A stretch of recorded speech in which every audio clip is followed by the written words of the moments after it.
Film की शुरुआत Japan के एक रेलवे स्टेशन से होती है, जहां हमेशा की तरह भारी भीड़ लगी हुई थी। कोई जॉब पर जाने की जल्दी में था तो कोई पढ़ाई के लिए निकल रहा था। हर कोई अपनी अपनी दुनिया में व्यस्त होकर ट्रेन का इंतजार कर रहा था। इन्हीं लोगों के बीच फायर फाइटर सैम भी खड़ा था। वहीं एक जिम टीचर जानी चुपके चुपके उसे देख रही थी, क्योंकि उसे सैम पर छोटा सा क्रश था। सैम के पास ही लंबे बालों वाला नोआ भी ट्रेन का इंतजार कर रहा था। कुछ ही देर में ट्रेन स्टेशन पर पहुंच जाती है और सभी लोग जल्दी जल्दी उसमें सवार हो जाते हैं। सैम, जैनी और नोआ समेत कई यात्री ट्रेन के सबसे आखिरी कंपार्टमेंट्स में बैठते हैं। ट्रेन चल पड़ती है और सब कुछ बिल्कुल सामान्य लग रहा होता है, लेकिन तभी अचानक सभी के फोन पर एक इमरजेंसी अलर्ट आता है। उसमें चेतावनी दी जाती है कि बहुत बड़ा भूकंप आने वाला है, मगर अलर्ट आने के अगले ही सेकंड सभी फोन का सिग्नल पूरी तरह गायब हो जाता है। इससे पहले कि कोई कुछ समझ पाता, ट्रेन अचानक असामान्य रफ्तार से दौड़ने लगती है। उसी दौरान एक बोतल का ढक्कन लुढ़कता हुआ सैम की तरफ आता है। वो उसे उठाने के लिए झुकता है, लेकिन जैसे ही उसकी उंगलियां उस ढक्कन को छूने वाली होती हैं, वो उसकी आंखों के सामने अचानक गायब हो जाता है। सैम को तुरंत एहसास हो जाता है कि कुछ बहुत अजीब हो रहा है, लेकिन वो इस बारे में सोच ही रहा होता है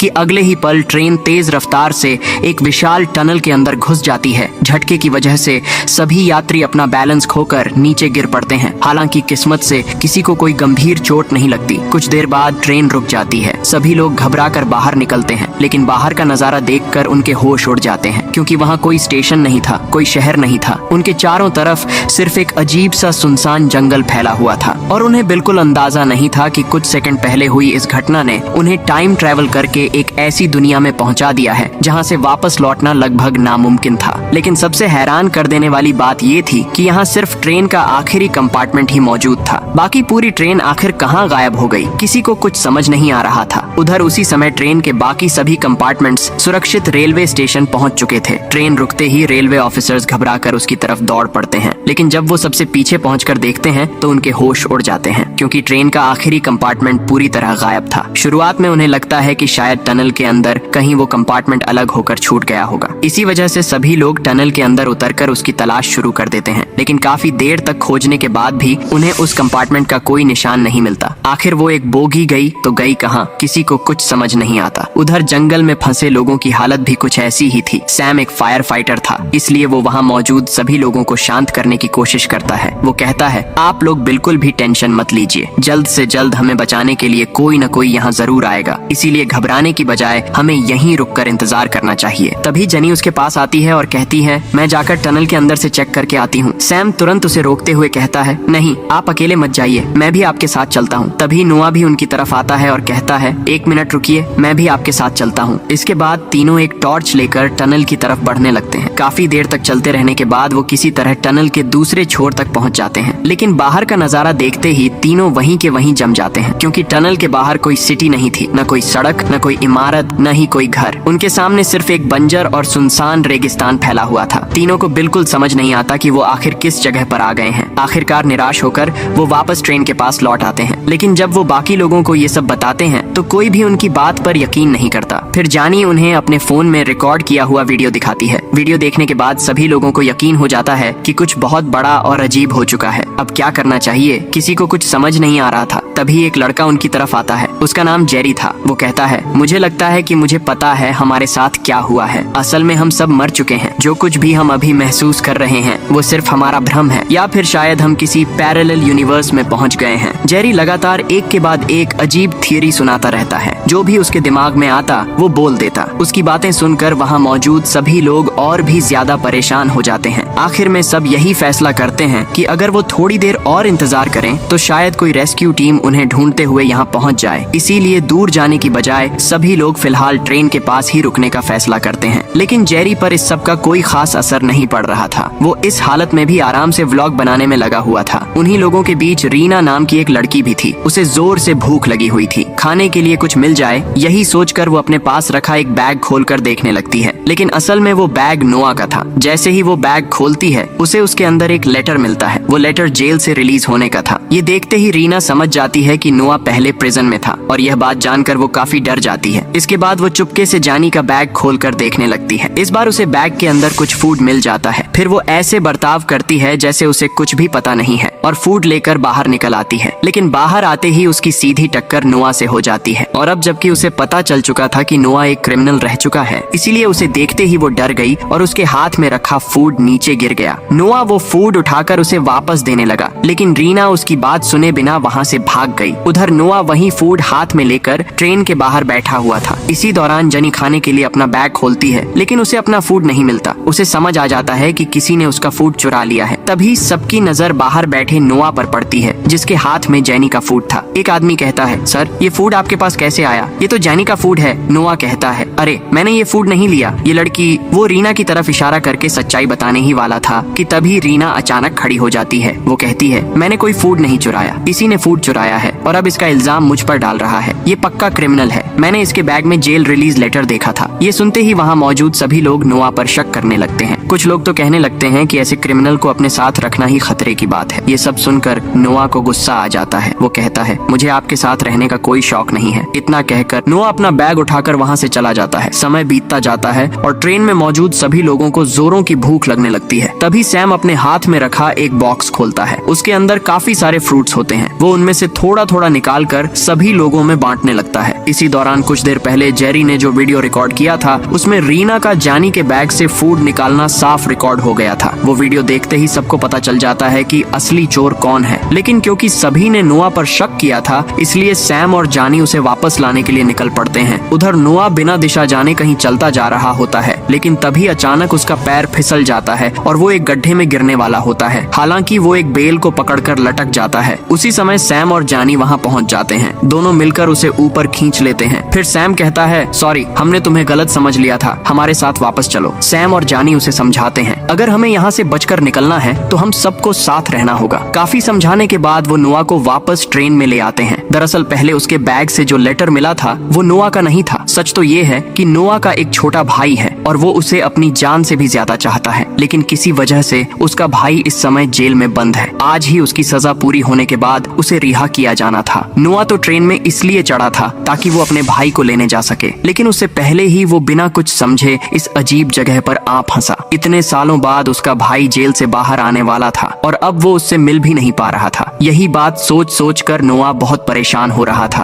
उधर समय बीतने के साथ साथ लोगों का सब्र भी जवाब देने लगा। उन्हें समझ आ गया कि ट्रेन में बैठे रहने से कुछ नहीं होने वाला। इसके बाद लोग एक एक करके ट्रेन से बाहर निकलने लगे। आखिर उन्हें ये भी तो पता लगाना था कि ये जगह आखिर है क्या। चलते चलते उनके समूह में से एक आदमी को वहाँ एक पुराना कैन मिलता है। उधर जेरी अपने फोन से पूरे इलाके का वीडियो बना रहा होता है। इसी दौरान समूह में मौजूद एक बुजुर्ग चलते चलते काफी दूर निकल जाते हैं, लेकिन वहाँ पहुंचकर जो नजारा वो देखते हैं उसे देखकर वो सचमुच हैरान रह जाते हैं। दूर एक पहाड़ी के ऊपर उन्हें दो विशाल बिल्डिंग्स दिखाई देती हैं। उन्हें देखते ही जैसे उन्हें कुछ याद आ जाता है और वो तुरंत ट्रेन की तरफ वापस लौटते हैं। वहाँ पहुंचकर वो अपना न्यूज़पेपर निकालते हैं जिसे वो पहले पढ़ रहे थे। फिर वो सबको दिखाते हुए कहते हैं, क्या आपने ये खबर देखी है? हमारे शहर में बनने वाली ये बिल्डिंग 2036 में जाकर पूरी होगी, लेकिन मैंने यही बिल्डिंग यहाँ भी देखी है। फर्क बस इतना है कि वहाँ इसकी कंस्ट्रक्शन कब की खत्म हो चुकी थी और उसे देखकर लग रहा था जैसे उसे बने हुए कई साल गुजर चुके हों। इसी बीच एक लड़के को एक जूस कैन मिला था। जब वो उसकी मैन्युफैक्चरिंग डेट देखता है तो उस पर 2026 लिखा होता है। उनके समूह में एक बायोलॉजिस्ट भी मौजूद था। उसके हाथ में वहाँ से मिला एक पौधा था। वो उस पौधे को देखकर कहता है, ये एक जेनेटिकली मॉडिफाइड प्लांट है, लेकिन हमारी मौजूदा टेक्नोलॉजी अभी इतनी एडवांस नहीं हुई है कि ऐसा प्लांट बनाया जा सके। कम से कम 30 साल तो लगेंगे ऐसी टेक्नोलॉजी तक पहुँचने में। उसकी बात सुनकर सभी लोग हैरान रह जाते हैं। इन सारी चीजों को देखकर अब उन्हें लगने लगता है कि शायद वो करीब 30 साल फ्यूचर में टाइम ट्रेवल करके आ गए हैं। ये सुनते ही ट्रेन में मौजूद सभी लोगों के होश उड़ जाते हैं, लेकिन शौक से भी ज्यादा उन्हें डर लग रहा था, क्योंकि उनके पास फूड और पानी बहुत कम मात्रा में था। इतने सारे लोग आखिर उससे कितने दिन जिंदा रह सकते थे? पानी की समस्या का एक हल सैम निकाल लेता है। वो ट्रेन की छत पर एक बड़ी टारपॉलिन शीट बिछा देता है ताकि जब बारिश हो तो बारिश का पानी उसमें जमा हो सके। उसे पीने के लिए इस्तेमाल किया जा सकता था, लेकिन समस्या ये थी कि बारिश कब होगी किसी को नहीं पता था। इसलिए उन्होंने फैसला किया कि जंगल के अंदर जाकर पानी तलाश करना ही पड़ेगा। इसके बाद सैम, जानी और नोआ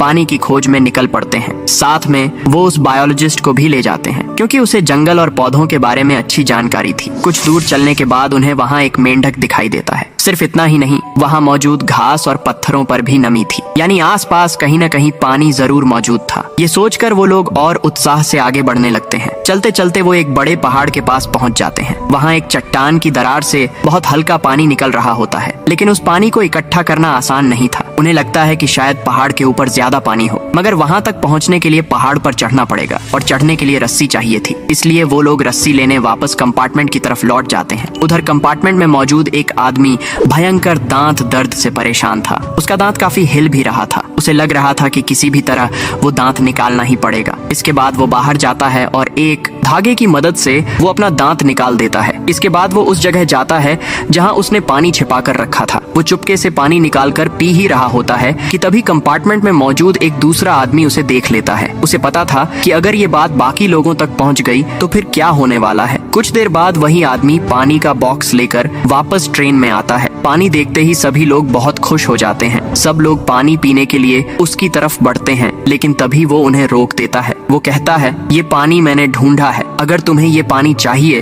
तो बदले में तुम्हें अपनी कोई चीज मुझे देनी होगी। ये सुनते ही नोआ आगे आता है और उसे पकड़कर ट्रेन से बाहर खींच ले जाता है। वो गुस्से में कहता है, इस हालत में भी तुम्हें सौदा करना है? इतना कहकर वो उसकी अच्छी तरह पिटाई कर देता है। फिर कहता है, सीधे तरीके से सबको पानी बांट दो। अगर ऐसा करोगे तो यहाँ रह सकते हो, नहीं तो अभी इसी वक्त जंगल में चले जाओ। ये सुनकर उसके पास कोई दूसरा रास्ता नहीं बचता। आखिरकार वो सभी लोगों में पानी बांट देता है। इसके बाद सभी लोग खुशी खुशी पानी पीते हैं। सच कहें तो अब जाकर उन्हें पानी की असली कीमत समझ में आती है। हालांकि हर व्यक्ति के पास सिर्फ एक एक बॉटल पानी ही था और वो भी कभी भी खत्म हो सकती थी। लेकिन अगर वो लोग उस पहाड़ के ऊपर पहुंच जाएं तो उन्हें और पानी मिल सकता था। फिर पानी की चिंता काफी हद तक खत्म हो जाती। इसीलिए वहाँ मौजूद पेड़ों की जड़ों का इस्तेमाल करके वो लोग एक रस्सी जैसी चीज बनाते हैं। इसके बाद सैम उसी की मदद से पहाड़ पर चढ़ना शुरू करता है। काफी मेहनत के बाद वो किसी तरह ऊपर पहुंच जाता है और जैसा उन्होंने सोचा था वहाँ सचमुच पानी मौजूद था। ये देखकर सैम बहुत खुश हो जाता है, लेकिन उसी के साथ उसे एक बड़ा झटका भी लगता है, क्योंकि जहाँ तक उसकी नजर जाती है पूरा जापान समुद्र में डूबा हुआ दिखाई देता है। दूर दूर तक एक भी बिल्डिंग नजर नहीं आ रही थी। इसके बाद वो ये बात ट्रेन में मौजूद बाकी लोगों को भी बताता है। अब उन्हें एक बात साफ समझ आ जाती है, जिस धरती पर वो रह रहे थे वो 30 साल बाद पूरी तरह तबाह हो चुकी है। सभी इंसान गायब हो चुके हैं। लेकिन आखिर ऐसा क्या हुआ कि पूरी मानव जाति खत्म हो गई, ये बात किसी की समझ में नहीं आती। अगले दिन वही आदमी जिसने अपना दांत निकाला था जंगल के अंदर घूम रहा होता है। तभी उसे वहाँ एक अनजान आदमी दिखाई देता है। वो उसे पकड़ने के लिए उसके पीछे भागता है, लेकिन वो आदमी तुरंत वहाँ से भाग निकलता है। इसके बाद वो दौड़ता हुआ वापस बाकी लोगों के पास पहुँचता है। मैंने अभी एक आदमी को देखा था, वो उधर की तरफ भागा है। लेकिन उसकी बात पर कोई यकीन नहीं करता, क्योंकि पहले पानी को लेकर उसने जो हंगामा किया था उसकी वजह से अब लोग उस पर भरोसा नहीं कर रहे थे। इसलिए सच बोलने के बावजूद कोई उसकी बात नहीं मानता। तभी अचानक वहाँ बारिश शुरू हो जाती है। बारिश देखते ही सभी लोग बहुत खुश हो जाते हैं। अब कम से कम पानी की चिंता तो नहीं करनी पड़ेगी। लेकिन पानी के बाद सबसे बड़ी जरूरत फूड की थी। किस्मत से उनके साथ एक बायोलॉजिस्ट मौजूद था। वो आसपास के पौधों और फलों को देखकर बताता है कि कौन सी चीज खाई जा सकती है और कौन सी नहीं। इसके बाद सभी लोग खाने की चीजें ढूंढने अलग अलग दिशाओं में निकल जाते हैं। जानी के साथ रीना भी गई होती है। उसी दौरान रीना को वहाँ एक फल मिलता है। वो कहती है कि ये फल खाने लायक है और उसे उठाकर जानी को दे देती है। जानी उसकी बात पर भरोसा करके उस फल को खा लेती है, लेकिन अगले ही पल उसका शरीर कमजोर पड़ने लगता है और वो नीचे गिर जाती है, क्योंकि वो एक जहरीला फल था। हालांकि किस्मत से उसने उसे बहुत कम मात्रा में खाया था, इसी वजह से उसकी जान को कोई खतरा नहीं होता। कुछ देर बाद सभी लोग मिलकर काफी सारे बांस काट कर लेकर आते हैं। फिर उन्हें छोटे छोटे टुकड़ों में काट कर कप की तरह इस्तेमाल करने लगते हैं। उनके पास काटने के लिए कोई चाकू नहीं था, लेकिन उनके पास क्रेडिट कार्ड्स थे। इसलिए वो क्रेडिट कार्ड्स को पत्थरों पर रगड़ रगड़ कर तेज करते हैं और उसी का इस्तेमाल करते हैं। इसके बाद वो लोग पहाड़ से पानी लेकर आते हैं। फिर पहले से इकट्ठा किए गए फूड आइटम्स को मिलाकर एक तरह का सूप तैयार करते हैं और सभी लोग उसे आपस में बांटकर खाने लगते हैं। इसी दौरान नोआ को खाने में वही फल दिखाई देता है जो पहले रीना ने जानी को दिया था। वो हैरान होकर सोचता है कि ये फल खाने में आया कैसे। फिर वो तुरंत चिल्लाकर कहता है, ये खाना मत खाओ। लेकिन तब तक जेरी पूरा खाना खा चुका था, लेकिन जेरी को कुछ भी नहीं होता। उसी समय बायोलॉजिस्ट वहाँ आता है और उस फल को जांच कर कहता है, नहीं, इसे खाने से कोई परेशानी नहीं होगी। पहले जो जहरीला फल मिला था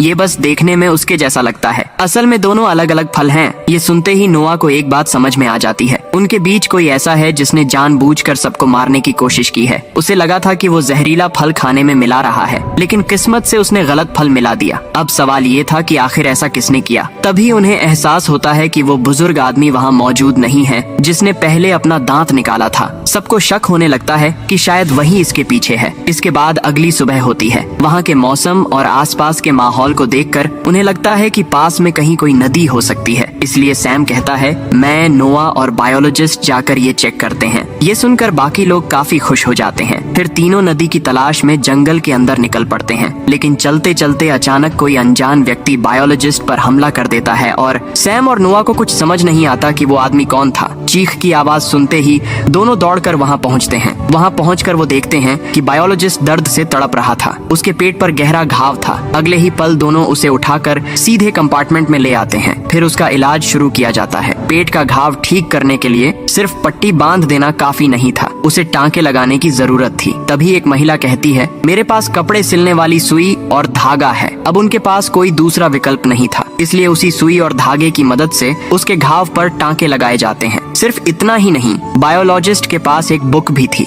उसमें विस्तार से लिखा हुआ था कि कौन से पौधे और फल किस काम के लिए इस्तेमाल किए जा सकते हैं। उस बुक की मदद से उन्हें पता चलता है कि घाव के लिए कौन सा पौधा उपयोगी होगा। इसके बाद वो लोग पूरे जंगल में उस पौधे को ढूंढते हैं। आखिरकार जब वो पौधा मिल जाता है तो उसे लाकर पीसा जाता है और उसका रस निकालकर उस रस को उसके घाव पर लगाया जाता है। इसी वजह से कुछ ही दिनों में बायोलॉजिस्ट की हालत काफी बेहतर हो जाती है। अब उन्हें पता चल चुका था कि उनके अलावा भी बाहर कुछ लोग मौजूद हैं, इसलिए सभी को सतर्क रहना चाहिए। ये बात सबको बताई जाती है। तभी वही बुजुर्ग आदमी वहाँ वापस आता है जिसने पहले अपना दांत निकाला था। कुछ लोग उससे पूछते हैं, क्या खाने में जहर मिलाने वाला तुम ही थे? वो तुरंत जवाब देता है, मैंने पहले ही कहा था कि मैंने किसी आदमी को देखा है, लेकिन तब किसी ने मेरी बात पर भरोसा नहीं किया। अब तो आपको यकीन हो गया होगा। फिर वो आगे कहता है, मैं एक सिक्योरिटी कंपनी में काम करता हूँ, इसलिए मुझे अच्छी तरह पता है कि ऐसी स्थिति में कैसे बचा जाता है। सबसे पहले हमें इस जगह के चारों तरफ जाल और ट्रैप लगाने चाहिए। इससे अगर वो लोग दोबारा यहाँ आए तो हम उन्हें पकड़ सकेंगे। उसकी बात सुनकर सभी लोग ट्रैप बनाना शुरू कर देते हैं। उधर नोआ एक हेयर स्टाइलिस्ट था। इस दौरान वो ट्रेन में मौजूद लोगों के हेयर कट और हेयर स्टाइल्स भी ठीक करता रहता है। इस तरह समय बीतता जाता है।